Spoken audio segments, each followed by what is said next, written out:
কোন উপদেষ্টার সাথে আমি পার্সোনালি দেখা করিনি। কেন করি নাই? কারণ আমরা কখনো ক্রেডিট নিতে চাইনি।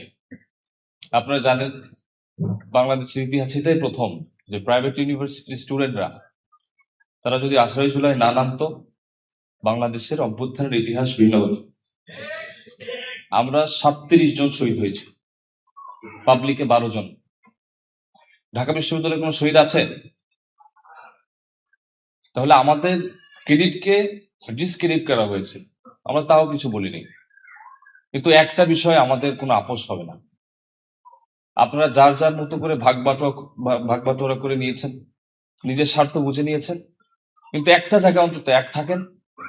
সেটা হচ্ছে যে আমূল পরিবর্তনের জন্য, যে ফ্যাসিবাদী কাঠামোর মূলোৎপাটন করার জন্য আমার এতগুলো ভাই শহীদ হয়েছে, সেই আত্মত্যাগের মূল্যায়নটা আপনারা যাতে করেন।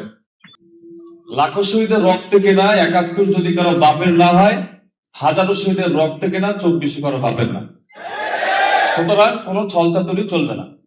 অনেক দেখেছি আপনারা চরম আনকনস্টিটিউশনাল আনলফুল কাজ আপনারা পার্লামেন্টে করছেন। আপনারা রেফারেন্ডামকে ভয়ের অ্যাপ্লিকেশন বলেছেন।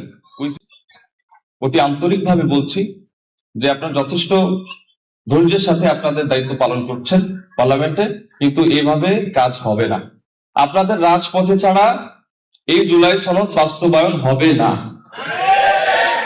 আলী হাসান মুজাহিদ সাহেব, মতিউর রহমান নিজাইব সাহেব, তাদের সাথে কি করা হয়েছিল জাতি আমরা দেখি নাই? কি করা হয়েছিল? তারা ফুল মন্ত্রী ছিলেন না? তাদের ফাঁসিতে ঝুলানো হয়েছে? ঝুলানো হয়েছে না? আপনাদের নিশ্চিন্ত হওয়ার কোনো সুযোগ নেই।